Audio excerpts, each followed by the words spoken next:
Bonjour tout le monde, bienvenue à une autre vidéo de peinture acrylique. Cette fois, nous revisitons une technique que nous avons faite il y a assez longtemps, la technique que j'ai nommée la technique Siqueiros. En fait, c'est la simplicité même. Siqueiros, pour ceux qui ne le connaissent pas, est un peintre de renommée d'origine mexicaine. Je crois qu'il est resté un certain temps aux États-Unis. Il se spécialisait dans l'abstrait, mais en fait, sa spécialité était surtout dans les peintures historiques. Alors, c'est un grand peintre, comme je vous dis, c'est un peintre de renommée. Mais, par contre, c'est lui qui a voulu demander à des scientifiques savoir le pourquoi de la réaction entre les molécules de différentes couleurs et pourquoi qu'ils interagissent de la sorte lorsqu'on fait un coulage acrylique. C'est lui qui... En fait, c'est pour ça que je l'appelle le père du coulage acrylique, parce que c'est lui qui a, en fin de compte, de par ses recherches qu'il a fait faire, c'est lui qui nous a expliqué le pourquoi du pouring. Alors, je trouve ça intéressant. Alors, c'est pour ça que je dis la technique Siqueiros, parce que lui, ce qu'il a fait, c'est qu'il a fait certains abstraits en coulage acrylique, parce que ça l'intriguait de voir l'interaction justement qu'il y avait entre les couleurs, mais il n'utilisait seulement que de l'eau avec son acrylique. Alors écoutez, pour cette raison, nous allons revisiter cette façon de faire qui, je crois, est une des meilleures et pourtant très très simple. Alors, c'est ce qu'on va faire. On va utiliser très peu de couleurs, 3 couleurs. On va faire pas un flip cup, mais on va faire un dirty pouring. On va faire un coulage acrylique, vraiment, mais plutôt que d'y aller une couleur à la fois, on va mélanger nos couleurs dans un gobelet au préalable. Alors, écoutez, on va voir ce que ça donne, puis on revient pour le mot de la fin. On y va!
écoutez, j'espère qu'encore une fois, vous allez être d'accord avec moi que le résultat est incroyable. Et pourtant, on n'a utilisé seulement que de l'eau avec notre acrylique. Encore une fois, je trouve qu'on fait la preuve qu'on n'a pas besoin de se casser la nanette avec un paquet de produits. Évidemment, c'est toujours une question de goût. Hein? C'est toujours subjectif.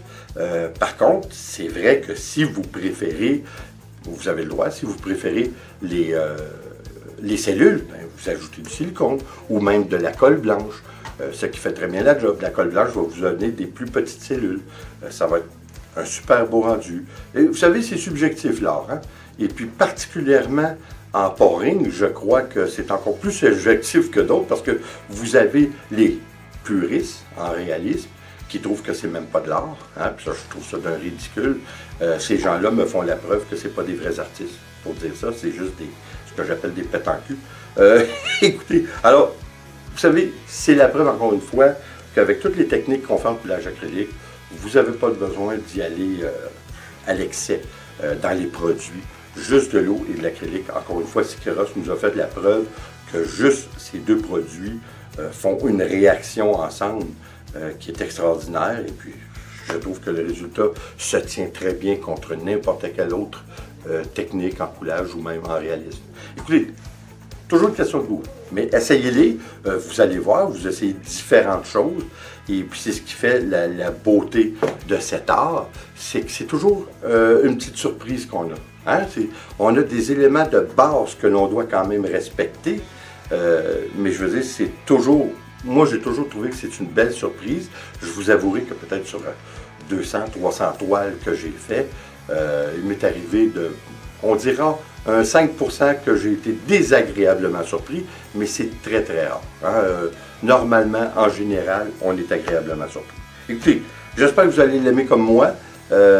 Encore une fois, essayez-les, ça vaut la peine. Si vous aimez les cellules, ben, ajoutez du silicone, c'est tout. Hein? C'est pas plus compliqué que ça. Alors, écoutez, merci d'être là. N'oubliez pas de nous suivre sur Instagram ainsi que sur Facebook. Et puis, comme toujours, s'il vous plaît, abonnez-vous, laissez un commentaire et partagez. C'est toujours apprécié. On se revoit aux prochaines vidéos. Attention. Ciao.